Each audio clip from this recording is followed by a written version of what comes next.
Ration കടയിലേക്ക് ധാന്യങ്ങൾ എത്തിക്കുന്ന വാതിൽപ്പടി കരാറുകാർ സമരത്തിലാണ്. അവരുടെ കുടിശ്ശിക കിട്ടിയില്ല എന്ന കാരണത്താലാണ് സമരം. റേഷൻ കടക്കാരാകട്ടെ 27-ാം തീയതി മുതൽ അവരുടെ ശമ്പളവും ആനുകൂല്യങ്ങളും വർദ്ധിപ്പിക്കണമെന്നാവശ്യപ്പെട്ടുള്ള സമരത്തിലേക്ക് പോകാൻ ഒരുങ്ങുകയാണ്. അതായത് ധനവകുപ്പ് പണം കൊടുക്കാതെ ഈ പ്രശ്നം തീരില്ല എന്ന് സാരം. ഇപ്പോഴത്തെ പ്രശ്നം കേന്ദ്രത്തിൽ നിന്ന് അനുവദനീയമായ അരി കിട്ടാത്തതല്ല. അരി NFSA ഗോഡൌണുകളിലുണ്ട്. ഗോഡൌണിൽ നിന്ന് അരി റേഷൻ കടയുടെ വാതിൽപ്പടി എത്തിക്കുന്ന വിതരണക്കാർ സമരം ചെയ്യുന്നതാണ് പ്രശ്നം. അവർക്ക് സംസ്ഥാന സർക്കാർ നൽകേണ്ട 40 കോടി രൂപ കുടിശ്ശിക കൊടുത്താൽ സമരം തീരും. അതായത് സംസ്ഥാന സർക്കാരിന്റെ കയ്യിൽ പണമില്ലാത്തതാണ് പ്രശ്നം. സമരം കാരണം സംസ്ഥാനത്തെ 83 റേഷൻ താലൂക്കുകളിൽ അരി വിതരണം ഈ മാസം നടന്നിട്ടില്ല. ഗ്രാമപ്രദേശങ്ങളിലെ പല റേഷൻ കടകളിലും ഈ മാസം കൊടുക്കാനായി ഡിസംബർ മാസത്തിൽ എത്തിച്ച അരിയുടെ സ്റ്റോക്ക് അടുത്തയാഴ്ച തീരും. അതായത് ഫെബ്രുവരിയിൽ കൊടുക്കാൻ റേഷൻ കടകളിൽ അരി ഉണ്ടാകില്ലെന്ന് സാരം. ഇതിനൊപ്പം കമ്മീഷൻ വർദ്ധിപ്പിക്കണമെന്ന ആവശ്യവുമായി റേഷൻ വ്യാപാരികൾ 27-ാം തീയതി മുതൽ കടയടച്ചിടാൻ പോവുകയാണ്. കഴിഞ്ഞ മാസം കുറച്ചധികമായി റേഷൻ കടകളിൽ സ്റ്റോക്ക് എത്തിയത് കാരണം സ്റ്റോക്ക് ഇപ്പോൾ വിതരണം ചെയ്യുന്നുണ്ട്. ബുദ്ധിമുട്ടില്ല, കാർഡുകാർക്ക് ബുദ്ധിമുട്ടില്ലാത്ത വിധം വിതരണം ചെയ്യുന്നുണ്ട് തിരുവനന്തപുരം ജില്ലയിൽ എന്നാണ് മനസ്സിലാക്കുന്നത്. ഇപ്പോൾ റേഷൻ വ്യാപാരികൾ സമരത്തിന് പിന്മാറിയാലും കോൺട്രാക്ടേഴ്സ് ഈ റേഷൻ കടകളിൽ എത്തിക്കുന്ന വാതിൽപ്പടിയിൽ വിതരണം നടത്തുന്ന ലോറി കോൺട്രാക്ടേഴ്സിന്റെ സമരം അവസാനിപ്പിച്ചാലേ റേഷൻ കടകളിലേക്ക് സാധനങ്ങൾ എത്തുകയുള്ളൂ. എല്ലാ റേഷൻ കടകളിലും സ്റ്റോക്ക് തീർന്ന ഒരു സാഹചര്യം ഇപ്പോൾ ഇല്ല. പക്ഷേ അടുത്ത മാസം ഈ സമരം മുന്നോട്ട് പോയി കഴിഞ്ഞാൽ പ്രതിസന്ധി ഉണ്ടാകുമെന്ന് സാരം. നിലവിൽ ഉള്ള സ്റ്റോക്ക് അവർക്ക് എത്രയാണോ കിട്ടാൻ യോഗ്യതയുള്ളത് ആ വിധത്തിൽ കൊടുക്കാൻ തീരുമാനമെടുത്തിട്ടുണ്ട്. പോളിസി അനുസരിച്ച് 5-5-20 ഈ മാസം അനുവദിച്ചിട്ടുള്ള അളവ്. അതിപ്പോൾ കോംബോ അടിസ്ഥാനത്തിൽ പച്ചരി 30, പുഴുക്കളരി 30, കുത്തരി 30 ഇങ്ങനെയാണ് അതിൽ സിസ്റ്റത്തിൽ അപ്ഡേറ്റ് ചെയ്തിട്ടുള്ളത്. അപ്പോൾ ഏത് സാധനമാണോ കൂടുതൽ കടയിൽ സ്റ്റോക്കുള്ളത് അത് നമുക്ക് കാർഡുടമയ്ക്ക് ബുദ്ധിമുട്ടില്ലാതെ പൂർണ്ണമായി അവർക്ക് റേഷൻ വിതരണം നടത്താൻ കഴിയും. ഇപ്പോഴത്തെ നിലയിൽ റേഷൻ കടക്കാർ തുറന്നിട്ടിട്ടും കാര്യമില്ല. കാരണം അരി എത്തിക്കേണ്ടവരുടെ സമരം അവസാനിച്ചിട്ടേ കാര്യമുള്ളൂ. തിരുവനന്തപുരത്ത് ചില കടകളിൽ ഈ മാസത്തെ തന്നെ സ്റ്റോക്ക് തീരുന്ന നിലയിലേക്ക് കാര്യങ്ങൾ എത്തുകയാണ്. അടുത്ത ആഴ്ചയോടെ അരി സ്റ്റോക്ക് തീരുമെന്ന് ഉറപ്പ്. അതല്ലേ സാഹചര്യം? അതെ, ഈ മാസം കൂടെ ഒരുവിധം കഷ്ടിച്ച് പല കടകളിലും സ്റ്റോക്ക് ഉണ്ട്. ചില കടകളിൽ അതും കുറവാണ്, പരിമിതമാണ്. ഈ മാസം കൂടെ കഴിഞ്ഞ് കഴിഞ്ഞാൽ പിന്നെ അടുത്ത മാസം മുതൽ സ്റ്റോക്ക് ഒരു കടയിലും സ്റ്റോക്ക് കാണത്തില്ല. പൊതുവിപണിയിൽ അരിക്ക് വില കൂടുന്ന സാഹചര്യത്തിൽ റേഷൻ കട സാധാരണക്കാർക്ക് ഒരു ആശ്വാസമാണ്. അതുകൊണ്ട് തന്നെ റേഷൻ കടയിൽ അരി കിട്ടാത്ത സാഹചര്യം ഉണ്ടായാൽ കുടുംബ ബജറ്റ് താളം തെറ്റും. നമ്മളൊക്കെ എല്ലാ മാസം ഒന്ന് വാങ്ങിക്കുമല്ലേ. അരി കിട്ടാത്തൊരു സാഹചര്യം ഉണ്ടായാൽ അത് വീട്ടിലെ ബജറ്റിനെ ബാധിക്കില്ലേ? ബാധിക്കും. പിന്നെ നമുക്ക് അത് ആശ്രയിച്ചൊക്കെയാണ് എല്ലാവരും ജീവിക്കുന്നത്. മറ്റത് കൂടുതൽ വിലയല്ലേ, അപ്പോൾ നമുക്ക് കുറച്ച് ലാഭം ഉണ്ടല്ലോ. അടുത്ത മാസം കൊടുക്കേണ്ട അരിയുടെ വിതരണം ഈ മാസം 15 മുതൽ ഗോഡൌണുകളിൽ നിന്ന് ആരംഭിക്കേണ്ടതാണ്. 10 ദിവസം കൊണ്ട് പൂർത്തിയാക്കുന്നതാണ് പതിവ്. അടുത്ത മാസം ആദ്യം റേഷൻ കടയിൽ നിന്ന് ജനങ്ങൾ വാങ്ങുന്നതും ഈ അരിയാണ്. പക്ഷേ ജനുവരി 23 ആയിട്ടും അടുത്ത മാസത്തേക്കുള്ള അരി എത്തിയിട്ടില്ല. ഇപ്പോഴെങ്കിലും വിതരണക്കാരുടെ സമരം ഭക്ഷ്യവകുപ്പും ധനവകുപ്പും തീർത്തില്ലെങ്കിൽ അടുത്ത മാസം റേഷൻ കിട്ടില്ല, ഉറപ്പ്. ഈ 28-ാം തീയതിക്കുള്ളിൽ തന്നെ അടുത്ത മാസത്തേക്കുള്ള വിഹിതത്തിന്റെ പകുതി 50% അഡ്വാൻസായി മുൻഗണനാ വിഭാഗത്തിൽപ്പെട്ടവർക്ക് കൊടുക്കുന്നതിനുള്ള അവരുടെ സ്റ്റോക്ക് ഒരു പകുതി 50% അഡ്വാൻസായി നമുക്ക് ലഭിക്കാറുണ്ട്. 23 അപ്പോൾ ഇപ്പോൾ ഇനിയിപ്പം വരാൻ ചാൻസ് ഉണ്ടെന്ന് തോന്നുന്നില്ല. അപ്പോൾ ഈ അവസരത്തിൽ കട തുറന്നിട്ടും കാര്യമില്ല, കാരണം സ്റ്റോക്കില്ല. 50 കോടി രൂപ കുടിശ്ശിക തീർക്കാനായി സപ്ലൈകോയ്ക്ക് അടുത്തിടെ ധനവകുപ്പ് കൊടുത്തിരുന്നു. റേഷൻ കടക്കാരുടെ പ്രതിഫല വർധനയും ഇപ്പോൾ സാധ്യമല്ലെന്ന നിലപാടിലാണ് ധനവകുപ്പ്. സാമൂഹിക പ്രതിബദ്ധതയുടെ പ്രശ്നമാണ്. സർക്കാരും റേഷൻ കടക്കാരും വിതരണക്കാരും മനസ്സിലാക്കി വിട്ടുവീഴ്ചയ്ക്ക് തയ്യാറായാൽ അടുത്ത മാസം സാധാരണക്കാരന്റെ കഞ്ഞുകുടി മുട്ടില്ല. അതായത് ധനമന്ത്രി കണ്ണു തുറന്നാൽ തീരാവുന്ന പ്രശ്നമേ ഉള്ളൂ. അല്ലെങ്കിൽ അടുത്ത മാസം സാധാരണക്കാരന്റെ കഞ്ഞുകുടി മുട്ടും. ക്യാമറമാൻ സുധീഷ് തിരുവല്ലയ്ക്കൊപ്പം പ്രശാന്ത് കൃഷ്ണ, മാതൃഭൂമി ന്യൂസ്, തിരുവനന്തപുരം. ഈ വിഷയത്തിൽ റേഷൻ മേഖലയിൽ നിന്നുള്ളവർ തന്നെ നമുക്കൊപ്പം ചേരുന്നുണ്ട്. റേഷൻ വ്യാപാരി സംഘടനാ പ്രതിനിധിയായ ശ്രീ മുഹമ്മദ് അലി കോഴിക്കോട് നിന്നും, ഒപ്പം തന്നെ Kerala ration employees federation general സെക്രട്ടറിയായ ശ്രീ PG പ്രിയൻകുമാർ എന്നിവരാണ് നമുക്കൊപ്പം ചേരുന്നത്. ആദ്യം ശ്രീ മുഹമ്മദ് അലി, ഇപ്പോൾ നിലവിൽ നമ്മൾ പലരുടെയും പ്രതികരണങ്ങൾ കേട്ടു. നിലവിൽ അങ്ങടക്കം ഉള്ള അല്ലെങ്കിൽ അങ്ങയുടെ സഹപ്രവർത്തകരുടെയൊക്കെ കടകളിൽ എത്രമാത്രം സ്റ്റോക്കുണ്ട് എന്ന് വരെ നിങ്ങൾക്ക് വിതരണം മുന്നോട്ട് കൊണ്ടുപോകാൻ കഴിയും? കേരളത്തിലെ പൊതു വിഷയം എടുക്കുമ്പോൾ തിരുവനന്തപുരത്താണ് ഇപ്പോൾ കുറച്ച് അരി ഉണ്ട് എന്ന് പറയുന്നത്. മലബാർ മേഖലയിൽ ഏകദേശം പല കടകളിൽ അരി തീർന്നിട്ടുണ്ട്.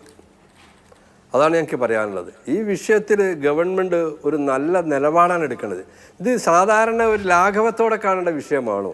കേരളത്തിലെ 95 ലക്ഷം കുടുംബങ്ങൾക്ക് റേഷൻ നൽകുന്ന ഒരു വിഭാഗമാണ് റേഷൻ വ്യാപാരികൾ. അവിടെയാണ് നിങ്ങൾ മനസ്സിലാക്കേണ്ടത്.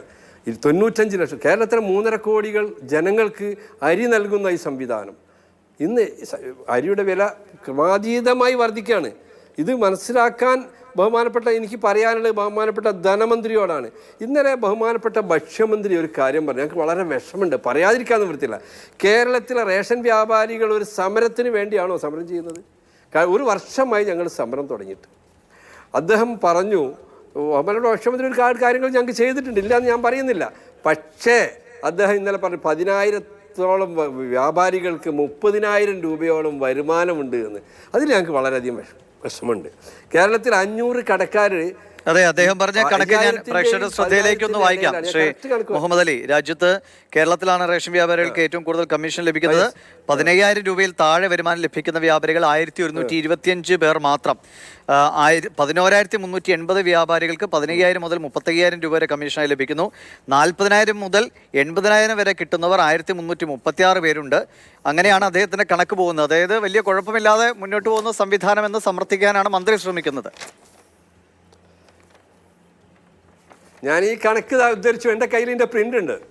ഈ പ്രിൻ്റ് വെച്ചുകൊണ്ട് ഞാൻ പറയാം. സർക്കാർ ഇന്ന് ഞാൻ എടുത്ത പ്രിൻ്റാണ്.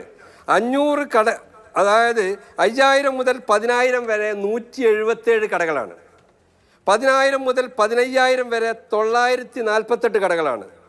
15,000 മുതൽ 20,000 വരെ 3,460 കടകളാണ്. 20,000 മുതൽ 25,000 വരെ 4,070 കടകൾ. അതായത് 8,210 കടകൾക്ക് 5,000 മുതൽ 20,000 വരെയുള്ള വരുമാനമാണ്. വളരെ ഗൗരവത്തോടെ കാണണം. മന്ത്രി ശരിയാണ്. ഇപ്പൊ ഞാൻ 5,000 10,000 കമ്മീഷന്റെ അടിസ്ഥാനത്തിൽ എങ്ങനെ ഒരു കട നടത്തിക്കൊണ്ട് പോകും അല്ലേ? എനിക്ക് തോന്നുന്നു റേഷൻ നടത്തുന്നവർക്ക് പരമാവധി പേർക്കും അത് മാത്രമായിരിക്കും അവരുടെ ഒരു പ്രധാന ജീവനോപാധി. കടവാടക ഇതിൽ മനസ്സിലാക്കേണ്ടത് അല്ല. ഞാനൊരു കാര്യം പറയട്ടെ, ഞങ്ങളുടെ കടവാടക, സെയിൽസ്മാൻ്റെ ശമ്പളം, കറണ്ട് ചാർജ്, ഇതൊക്കെ കൊടുക്കുന്ന ഞങ്ങളോടാണ് പറയുന്നത് നിങ്ങൾക്ക് വരുമാനം ഉണ്ടെന്ന്. ബഹുമാനപ്പെട്ട മന്ത്രിയോട് ഞങ്ങൾക്ക് വളരെ എന്താ പറയാതിരിക്കുക, ഞങ്ങൾക്ക് വളരെ വിഷമമുണ്ട്. ഞങ്ങളെക്കുറിച്ച് അറിയുന്ന, റേഷൻ വ്യാപാരികളെ കുറിച്ച് അറിയുന്ന മന്ത്രിയാണ്, അതിലൊന്നും കുഴപ്പമില്ല. പക്ഷേ ഞങ്ങളുടെ വരുമാനം എന്ന് പറഞ്ഞാൽ സർക്കാർ ഉദ്യോഗസ്ഥന്മാരെ മാതിരിയാണോ? സർക്കാർ ഉദ്യോഗസ്ഥന്മാരെ സംബന്ധിച്ചിടത്തോളം അവരുടെ ശമ്പളം അവർക്ക് കിട്ടുക, ഞങ്ങളെ ഈ കിട്ടുന്ന വേതനത്തിൽ നിന്ന്. ഇത് ആർക്കും 30,000 ഇല്ല കേട്ടോ, അത് വേറെ കാര്യം. ഞാൻ കറക്റ്റ് കണക്ക് ഞാൻ പറഞ്ഞല്ലോ. ഇല്ല, ഈ സാഹചര്യത്തിൽ 30,000 മന്ത്രി പറയുന്ന 30,000 കിട്ടുന്നത് 1,600 പേർക്ക് ഈ 14,000 കേട്ടോ. ബാക്കി കുറച്ച് ആൾക്കാർ കുറച്ച് പൈസ ഉണ്ട്, ഇല്ല ഞാൻ പറയില്ല. 11,000 വരുന്ന കടക്കാർക്ക് 30,000 എത്തുന്നില്ല. ഈ ഒരു സാഹചര്യത്തിൽ കടവാടകയും സെയിൽസ്മാൻ്റെ ശമ്പളവും ഞങ്ങൾ പിന്നെ വൈദ്യുതി ചാർജോ കൊടുത്താൽ ഞങ്ങൾക്ക് കിട്ടുന്നത് ഒരു 4,000-5,000 രൂപയാണ് എന്ന് ബഹുമാനപ്പെട്ട ഭക്ഷ്യമന്ത്രി മനസ്സിലാക്കണം. ഈ രീതിയിൽ ഞങ്ങൾക്ക് എങ്ങനെ ഞങ്ങളെ മക്കളെ പോറ്റാൻ വേറെ ഒരു ആനുകൂല്യമില്ല. ക്ഷേമനിധിൻ്റെ സ്ഥിതി പലതും ബഹുമാനപ്പെട്ട ഭക്ഷ്യമന്ത്രി പറഞ്ഞു. ക്ഷേമനിധിയിൽ നിങ്ങൾക്ക് എന്താണ് ക്ഷേമനിധി? 1,500 രൂപ പെൻഷൻ 2,000 ആക്കുമെന്ന് പറയും. എന്നാക്കുമെന്ന് പറഞ്ഞിട്ടില്ല. ക്ഷേമനിധിയിൽ ചികിത്സാ സഹായമുണ്ടോ? ആരോഗ്യ സുരക്ഷയുണ്ടോ? ഒന്നും പറഞ്ഞിട്ടില്ല. വല്ലാത്തൊരവസ്ഥയിലാണ് ഞങ്ങളുള്ളത്. ഈ ഒരു സാഹചര്യത്തിൽ ഞങ്ങൾ ഒരിക്കലും ഒരു സമരത്തിന് വേണ്ടിയല്ല സമരം. കേരളത്തിലെ ജനങ്ങൾക്ക് ഞങ്ങളറിയാം. നിങ്ങളൊന്ന് മനസ്സിലാക്കണം, എല്ലാ മേഖലയും അടഞ്ഞു കടന്ന ഒരു കാലമുണ്ടായിരുന്നു, കോവിഡ് കാലം. അന്നും റേഷൻ കട തുറന്ന് പ്രവർത്തിച്ച ഞങ്ങളല്ലേ. ഞങ്ങൾ എന്തുകൊണ്ട് തുറന്ന് പ്രവർത്തിച്ചു? ഞങ്ങളുടെ സാമൂഹിക പ്രതിനിധിയുടെ പേരിൽ. അതുകൊണ്ട് ഞങ്ങൾക്ക് 65 ജീവൻ കൊടുക്കേണ്ടി വന്നു കേരളത്തിൽ. ആർക്കാണ് ഏത് സർവീസ് മേഖലയിലാണ് 65 ജീവൻ കൊടുക്കേണ്ടി വന്നത് ഈ കോവിഡ് കാലത്ത്? അത് ഞങ്ങളാണ്. ശരിയാണ്. ഇപ്പോൾ ഈ വിതരണവുമായി ബന്ധപ്പെട്ട് പ്രതിസന്ധി നിൽക്കുമ്പോഴാണ് റേഷൻ കടയുടമകൾ അവരുടെ ജീവിത സാഹചര്യത്തിലെ ബുദ്ധിമുട്ടുകൾ കൂടി പറഞ്ഞ് ഞാൻ അങ്ങേലേക്ക് തരികയാണ്. ശ്രീ PG പ്രിയൻകുമാർ, ഇപ്പോൾ റേഷൻ കടകൾ നടത്തുന്ന അവർക്ക് കമ്മീഷൻ വർദ്ധിപ്പിക്കേണ്ടതിൻ്റെ ആവശ്യകതയെക്കുറിച്ചൊക്കെയാണ്. എത്ര തുച്ഛമായ വരുമാനമാണ് പല റേഷൻ കട ഉടമകൾക്കും കിട്ടുന്നതെന്നാണ് കണക്ക് സഹിതം അദ്ദേഹം പറയുന്നത്. മന്ത്രി അങ്ങനെയല്ല എന്നൊക്കെ വാദിക്കാൻ ശ്രമിക്കുമ്പോഴും പക്ഷേ മറുഭാഗത്ത് ഈ സാധനം അങ്ങോട്ടേക്ക് എത്തിയാലാണല്ലോ ഇവർക്ക് കിട്ടുന്നത്. തുച്ഛമായ വരുമാനമാണെങ്കിലും അത് കിട്ടണമെങ്കിൽ കടയിൽ അരി വേണമല്ലോ, അല്ലെങ്കിൽ മറ്റ് സാധനങ്ങൾ വേണം. അതെത്തിക്കാനുള്ള സംവിധാനം, അതായത് അടുത്ത മാസത്തേക്കുള്ള അഡ്വാൻസ് വിതരണം പോലും ഇതുവരെയും നടന്നിട്ടില്ല എന്ന സ്ഥിതിക്ക് ഇത് അടച്ചിടുകയല്ലാതെ നിവൃത്തിയില്ലാത്ത അവസ്ഥയിലേക്ക് പോകുന്നു. എന്തുകൊണ്ടാണ് സർക്കാരിൻ്റെ ഭാഗത്തു നിന്നൊരു കൃത്യമായൊരു ഇടപെടൽ സാധ്യമാകാത്തത്? ഇത് ജനങ്ങളുടെ ഏറ്റവും അടിസ്ഥാനപരമായ ഒരു കാര്യമല്ലേ?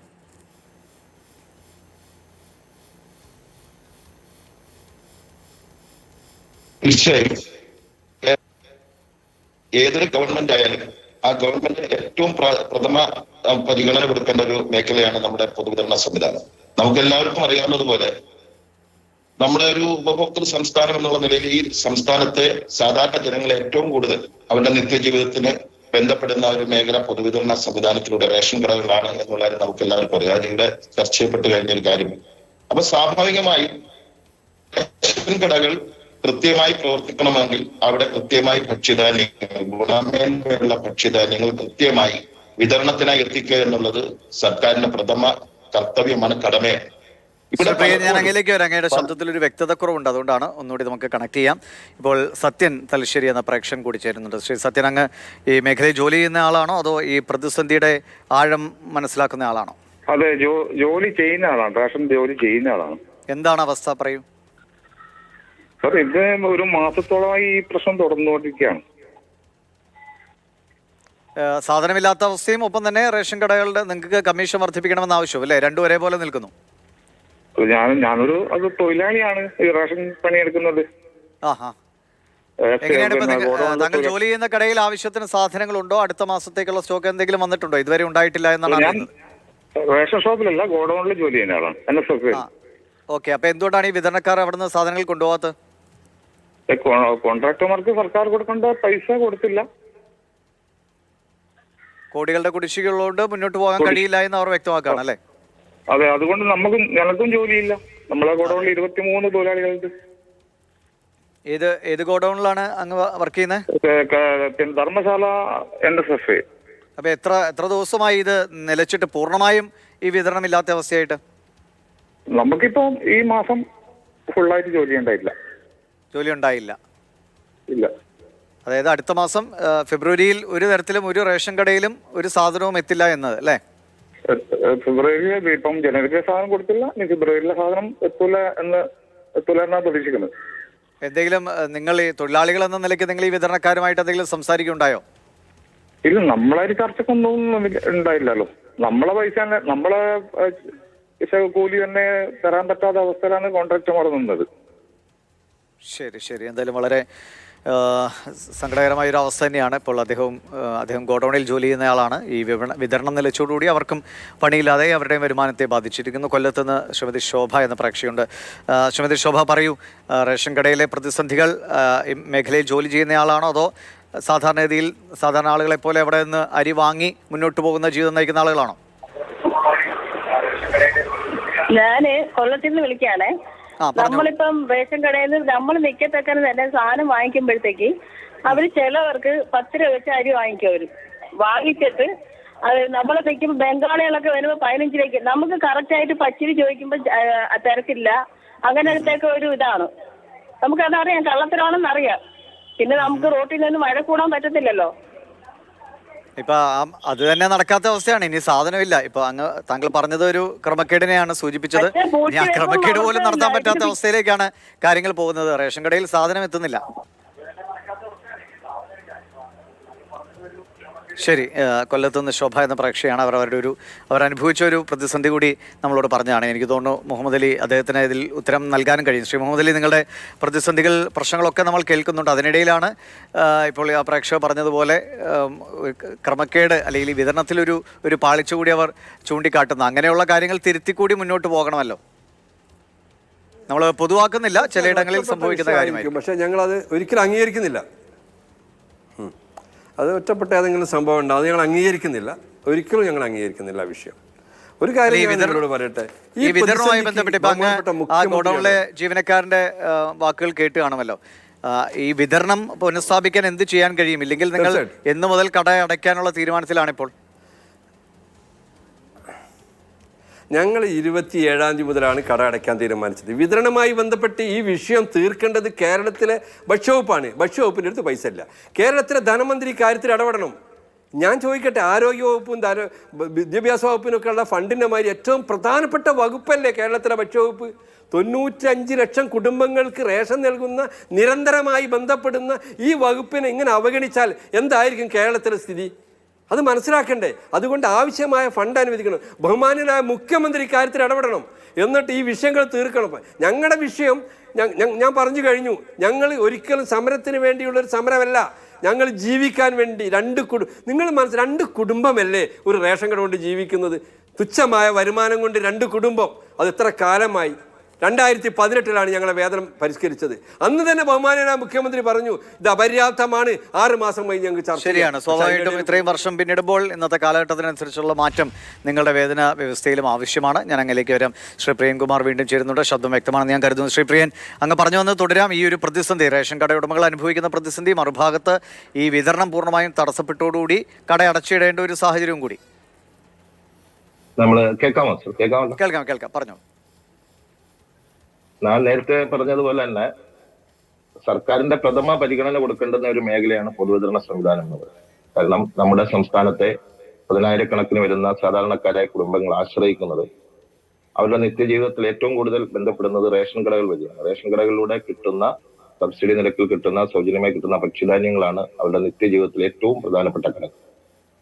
അപ്പം ഏത് സാമ്പത്തിക പ്രതിസന്ധി ഉണ്ടെങ്കിലും റേഷൻ കടകൾ എപ്പോഴും ഭക്ഷ്യധാന്യങ്ങൾ കൃത്യമായി റേഷൻ കാർഡ് ഉടമകൾക്ക് നിശ്ചയിക്കപ്പെട്ട ഭക്ഷ്യധാന്യങ്ങൾ ലഭ്യമാകുന്ന തരത്തിൽ അതിന്റെ ക്രമീകരണം ഏർപ്പെടുത്താൻ ബന്ധപ്പെട്ട വകുപ്പുകൾക്ക്, ധനകാര്യ വകുപ്പായാലും കൃഷി വകുപ്പായാലും സർക്കാരിന് അതിനുള്ള ബാധ്യതയുണ്ട്. സാധാരണ ജനങ്ങളോടുള്ള കടമ നിറവേറ്റേണ്ട ഒരു സർക്കാർ അത് ചെയ്യണമെന്നാണ് ഞങ്ങളുടെ അഭിപ്രായം. ശരി, ശ്രീ പ്രിയൻ, ശ്രീ മുഹമ്മദ് അലി, ഒരു നിമിഷം. കാരണം ഈ വിഷയവുമായി ബന്ധപ്പെട്ട് തന്നെ ഇപ്പോൾ മന്ത്രി ജി ആർ അനിൽ സഭയിൽ സംസാരിക്കണം. നമുക്ക് അതിലേക്കൊന്ന് പോയിട്ട് വരാം. നവംബർ മാസത്തിൽ 78,55,599 കുടുംബങ്ങൾ, 82.38%. സെപ്റ്റംബർ മാസം 80 ലക്ഷത്തി. സാർ, ഇങ്ങനെ ഓരോ മാസം എടുത്താലും 85% വരെ ജനങ്ങൾ കൃത്യമായി റേഷൻ ഷോപ്പിൽ നിന്ന് ഭക്ഷ്യധാന്യം വാങ്ങുകയാണ്.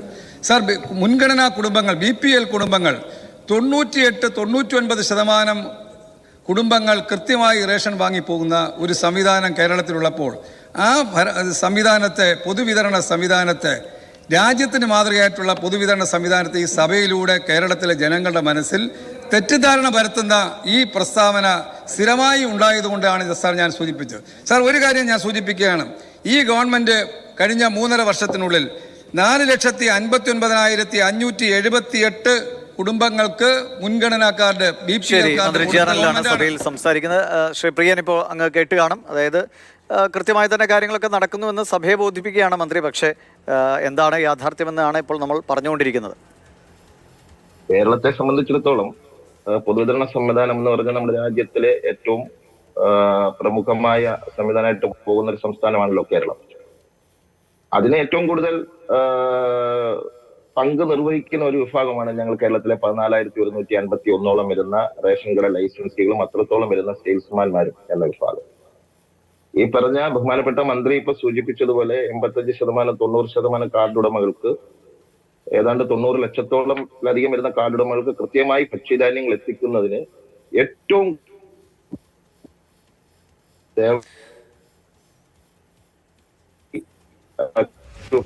ശരി.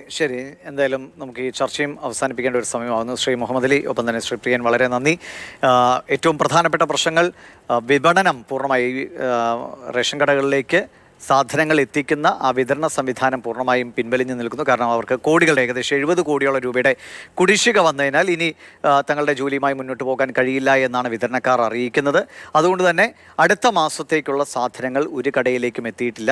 ഈ മാസം തന്നെ, അടുത്ത ദിവസങ്ങൾ കൊണ്ട് തന്നെ പരമാവധി, ഇപ്പോൾ നേരത്തെ മുഹമ്മദ് അലി സൂചിപ്പിച്ച പോലെ വടക്കൻ കേരളത്തിലൊക്കെ പല റേഷൻ കടകളിലും സാധനങ്ങൾ പൂർണ്ണമായി തീർന്ന അവസ്ഥയിലാണ്. അതൊരു വിഷയം. അതായത് വിതരണം തടസ്സപ്പെട്ടിരിക്കുന്നു എന്നൊരു വിഷയം.